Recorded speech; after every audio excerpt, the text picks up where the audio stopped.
So the word noise comes from the Latin nausea, seasickness. It also comes from an Old English world of quarreling. So none of these are very positive ideas, right? And there is noise. There's noise outside the head, which you're all familiar with. There also is noise inside the head, which I'm going to talk about. So let's talk about noise outside the head. You all have a little scale of a little thermometer, and I don't want you to, everybody wants to know how many dB, decibels. It's all the context, How close is the sound source to your ear? How long are you listening to it? So you have to think. But we do know that loud sounds will damage your ear. They're bad for your ear. They will give you a hearing loss. And we have known this. We have known this for a while. People are finally really beginning to pay attention to this. But what is much less known is those yellow things, like all of the sounds that are moderate level sounds. They are known as safe sounds, safe for your ear, very unsafe for your brain. Very unsafe for your brain. So these are some moderate level sounds that we just encounter every day. There was a story in The Atlantic of a guy who was hearing this low-level hum around his house. And he spent weeks going around trying to figure out what is this incessant hum. And it turned out it was a data center. Like all of the transactions are ATM transactions. All the work that we do and play on our electronic devices use energy. And there are centers that process this stuff, and it makes noise.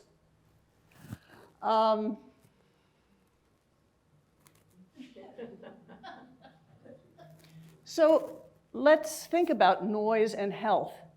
So I'm a biologist, so I'm going to be telling you what I know from a biological perspective. What we know is that noise, and I'm talking about safe level noises. Safe level noises, yes, of course, it's always true for excessive, very loud noise, but I'm talking about safe noise. This increases your stress levels measured by various physiologic indices. It impacts our cardiovascular health. It impacts how we learn. It affects our memory. It certainly gets in the way of the quality of our lives, and it gets in the way of our ability to perform challenging tasks. Now, I'm going to tell you about particular, how we know this. One of the best studies is a study that was done in New York City.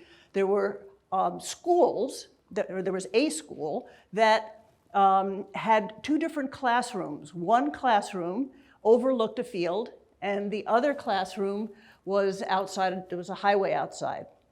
And they did really good work on this over years, very well controlled, and found that the learning outcomes in the kids who were next to the noisy road were much worse. Measurably, their learning outcomes. These kids were so far behind compared to the kids who didn't have this racket going on outside their door. And also classrooms in general are very noisy places, and there are things that we can do to mitigate that noise. That noise is not going to give us a hearing loss, but it's going to get in the way of our kids' learning. Just to do, scientists like to do something that's a controlled task, right? So follow a moving ball on a screen. And just this very simple task, people have found that the performance is more variable, it's slower, if there is just safe level noise around than if they're doing the task in quiet. And this is an easy task, so imagine what it's like when things get more complex and challenging. Another study looked at, sleep. Sleep is so important for our health. And they took some college students and had them sleep for a couple of nights in a quiet environment and then in another with just white noise at safe levels, and measured the amount of time they spent in REM sleep, which is biologically a very important stage. It's when we sleep, when we dream, and the noise got in the way of the amount of time that people spent in REM sleep. So, a little more about safe noise. People tell me they're anxious. People tell me they feel stressed. People tell me they have an inability to focus. Well, a big culprit here is noise. We have to realize that sound is our alarm sense. For millennia, all organisms have evolved to pay attention to sound and vibration. And this is our warning system. So you can imagine that we are in a constant state of low-level alarm. No wonder people seek you out, Frank. Evolution. For millennia, sound is an organism's warning system, and importantly, we often don't notice it until it's gone. So how many times, I often, there'll be a truck idling outside my window. I won't know it's there. But when the guy cuts the ignition, or the air conditioner cycles off, or your refrigerator turns off, you go, oh. So your body knows deeply. And the more people are interested, they want to make the right decisions. We're all interested in trying to be as healthy as we can.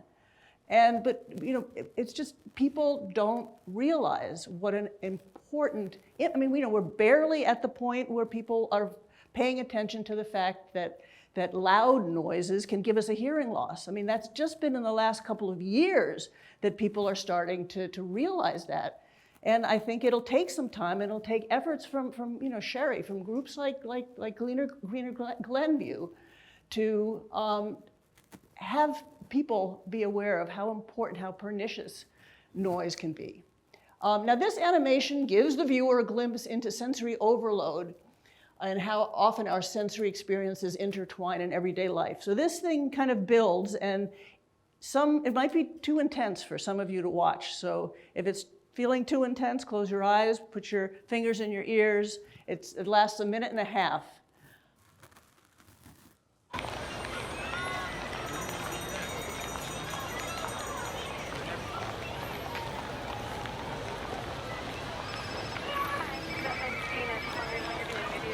So it's all from the perspective of this little boy.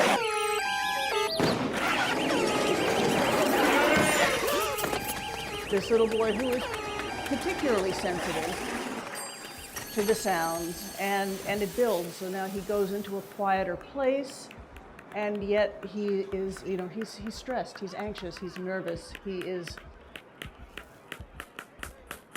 paying attention to the sounds. And these small sounds add up. This is always going on. We can make quiet fluorescent lights.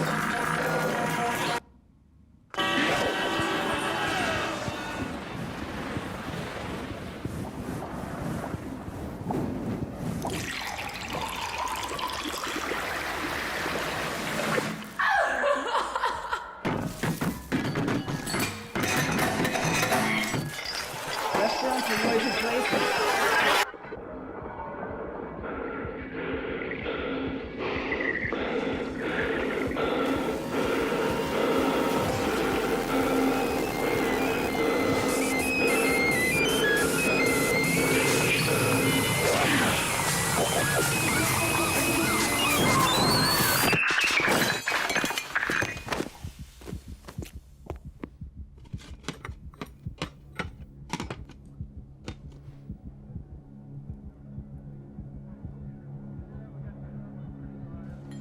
So there is kindness and quiet in the world. There are things we can do about this. I just came back from some time in New York City, and I kind of felt like this little boy. And in fact, I really draw from my personal life. I was in a restaurant at about 5:30 with my little grandson, my 1-year-old grandson, and it was quiet at 5:30. And then we were there for a couple hours, and as all those sounds, it kept getting louder and louder. Of course, he can't say what's going on, but he's he's just getting unhappy. And at a certain point, I just kind of picked him up. We went outside, and even outside in New York City, it was better than in this restaurant. And just immediately we both felt it. He calmed down, I calmed down, everything was cool. So we just need to know that these forces are working without our conscious awareness. So Gordon Hempton wrote this book about 1 square inch of silence, and he's all about measuring his decibels. He went all around the United States in different places. And I took down a couple of quotes from him that I think you might enjoy. Our ears are always on. When you're in a quiet place, your sound horizon enlarges. He says that silence is an endangered species on the verge of extinction. And he says, based on his research, that there are only 12 places in the world, where silence is uninterrupted for 15 minutes. And we're talking about jet planes overhead, over our beautiful natural parks. And he makes a big point that silence is not the absence of sound. I mean, a forest has all kinds of sounds. It is, I'm defining sound as unwanted, man-made, meaningless sound. There is a sound for every habitat, every place. We all know the sound of home. Silence is the poetics of space, what it means to be in a place. I know exactly where I am when I walk into my home. When I listen, I have to be quiet. I am peaceful. In noisy areas, people are less likely to help each other because we're cut off from a level of intimacy. Intimacy is related to listening, and noise interferes with this. Real listening is about being vulnerable. Religious spaces are often quiet, right? Cave paintings have been found to occur in acoustically unique places in the cave. Now, how about that? I mean, people clearly were listening. They knew how to listen in ways that we have forgotten. And we say, we have a moment of silence. So noise disrupts actual sound processing in the brain, and we need to be able to make sense of sound in our world. And this is how we know this. So, it's very difficult in a human being to control the levels of sounds, but in animal experiments, in laboratories, you can do this very, very carefully. And so kittens have been raised to hear safe level sounds for many hours a day or at night. And we know that our auditory system is tuned. If you measure responses from individual neurons, which is what you see over here, each neuron is tuned to a particular pitch, and our auditory brain is organized. It's kind of like multiple pianos. And after this kitten was noise exposed, you can see that there is a whole disruption in the frequency tuning in this animal. And also, when animals are taught to discriminate sound, so to make sound to meaning connections, here the animal is taught to make different discriminations of pitch. And as the pitch differences got smaller, so the listening task was harder, the animals that were exposed to low-level sounds, they just were poorer at actually making sound to meaning connections.